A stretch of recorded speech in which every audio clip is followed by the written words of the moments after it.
Hello everyone, welcome back to my channel. So friend, कैसे हैं आप सब? आई होप आप सब अच्छे से होंगे, खुश होंगे और अपने अपने घरों में मस्त होंगे। सो फ्रेंड, ये है गुरुवार का सुबह का मतलब कि एकादशी के दिन का ब्लॉग। मैं इस टाइम यहाँ पर नहा के आ चुकी थी। 11:30 बजे के आसपास तो मैं नहाई हुई थी और आने के बाद मैं अपने बालों को झाड़ रही थी।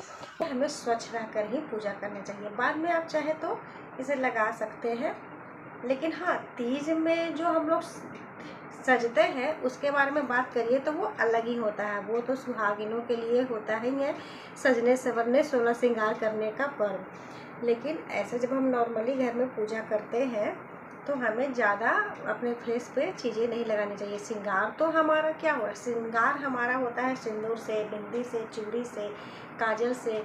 ये सब तो आप लगा ही सकते, ये हमारा सिंदूर है। पैरों में आलता, ये सब लगाना बहुत ही ज़रूरी होता है सुहागिनों के लिए, तो सब ये सब ज़रूर लगाना चाहिए।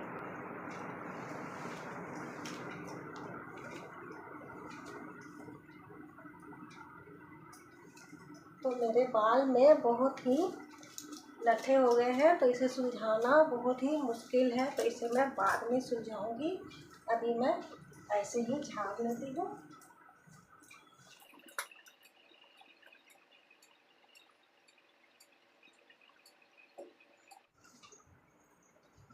तो देखिए, ये सिंदूर का रंग कितना सुंदर लगता है चेहरे पर। तो ये कलर मुझे बहुत ही पसंद है। ना तो ये लाल है, न ये क्या बोलते हैं ऑरेंज सिंदूर है, पीला सिंदूर है, बल्कि ये ऑरेंज है।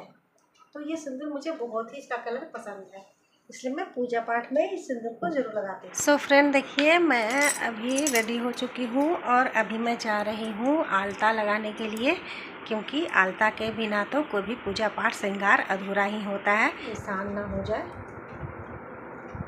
और आलता लगाने के लिए मैंने ब्रश रखा हुआ है, ये वाला, जिससे लगाना बहुत ही आसान हो जाता है।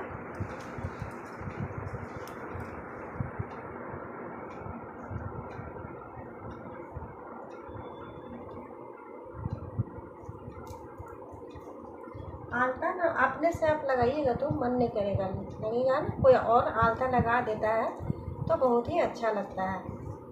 इसलिए अगर मेरी बेटी घर पर होती है तो मैं अपनी बेटी से ही आलता लगवाती हूँ।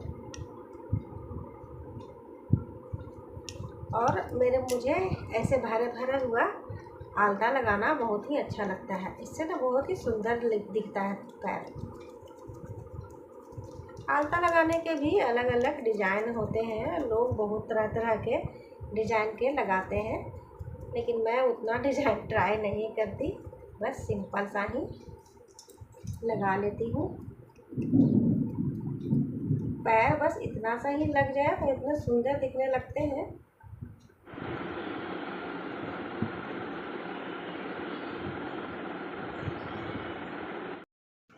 तो फ्रेंड, मैं यहाँ पर पूजा रूम में आ गई थी और मैंने सबसे पहले सारे भगवान के फ़ोटो को पोंछ लिया था, साफ़ कर लिया था, और उसके बाद मैंने टीका चंदन किया, रोली किया, प्रसाद चढ़ाया और दिया से दीप जलाया और पूजन किया।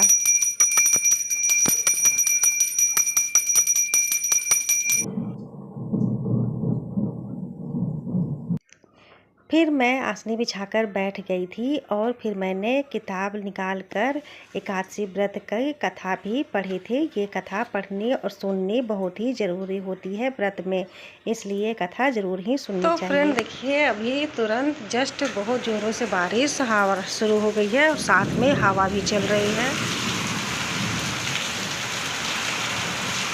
मैंने जो कपड़े डाले थे सूखने के लिए उन्हें भी मुझे उठाना पड़ा, तुरंत ही सूखे भी नहीं। ये देखिए,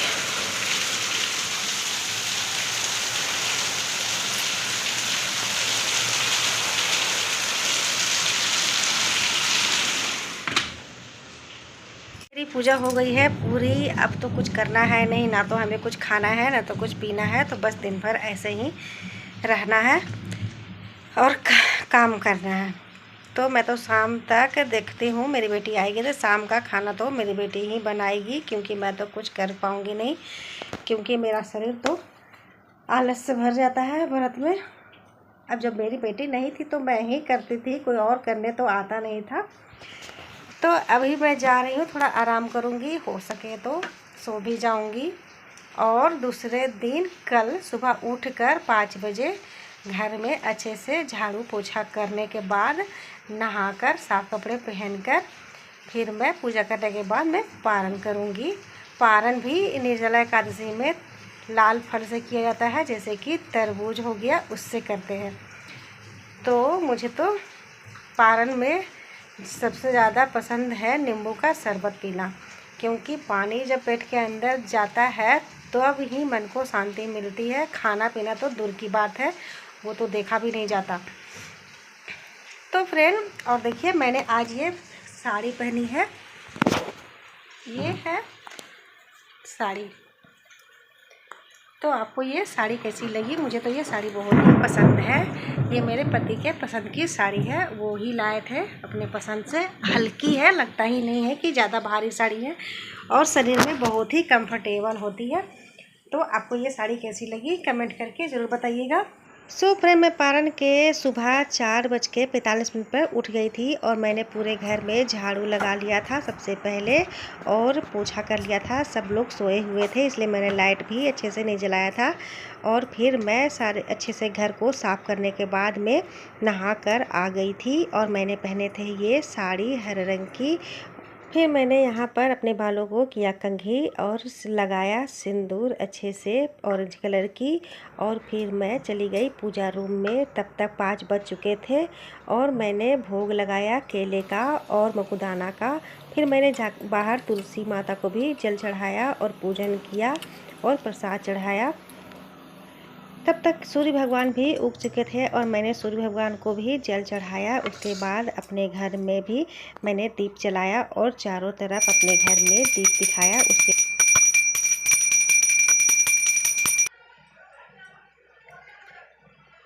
तो फिर मेरा एकादशी का व्रत पूरा हो चुका है, और अभी मैं जा रही हूँ पारण करने के लिए। लेकिन उससे पहले हमें ब्राह्मण को दान देने वाला जो सामान है उसे छूना होता है। तो ये देखिए मैंने दान के लिए क्या क्या रखा है। इसमें मैंने रखा है चावल, और उसके बाद आटा, दाल, सब्जी, आलू, और इसमें मैं नमक और हल्दी रखूँगी, जो कि मैं पैकेट वाला ही लूँगी बंद का, जो 10-10 का आता है। तो वो मैं बाहर से ले लूँगी दुकान से जाते समय। और अभी मैंने ये सब निकाल लिया है, उसे मैंने छू लिया है। ये दान का सामान है, और इसमें मैं थोड़ा कैश भी डालूँगी। तो अब मैं जाती हूँ पारण करने।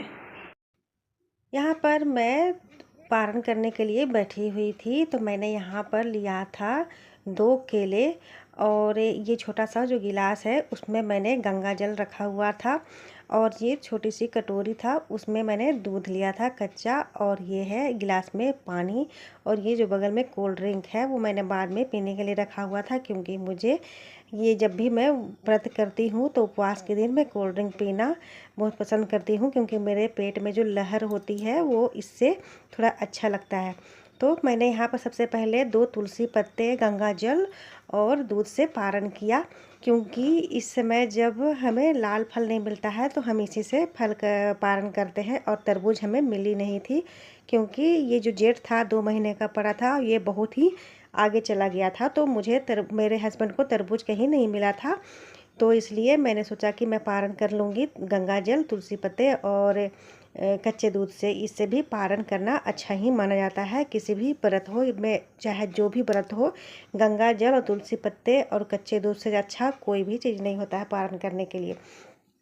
फिर मैंने यहाँ पर 2 केले खाए, क्योंकि केला खाने से जो गले में सूखापन होता है वो नरम हो जाता है। इसलिए हमें ज़्यादा हार्ड चीज़ शुरू पहले बार नहीं खाना चाहिए, ताकि गला छील सकता है, क्योंकि हमारा गला सूखा हुआ होता है।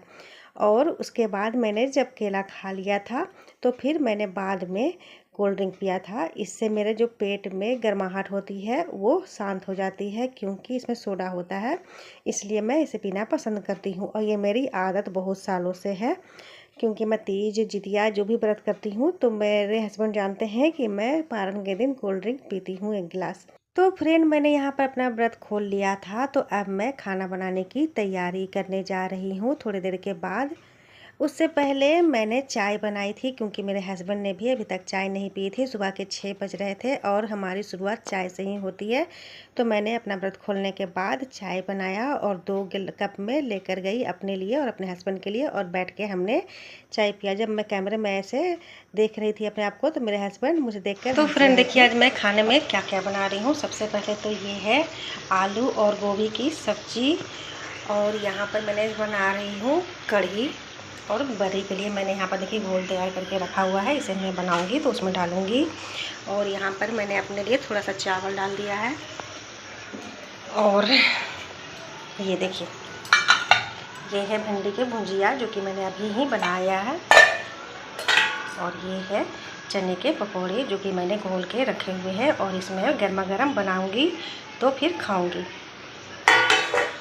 और इसके बाद मैं रोटी भी बनाऊंगी। तो ये है आज के पारण का खाना। 8:30 बज चुके थे और मेरे हस्बैंड के ड्यूटी जाने का भी टाइम हो रहा था, और मैं उनका खाना निकाल रही थी, लंच मतलब कि।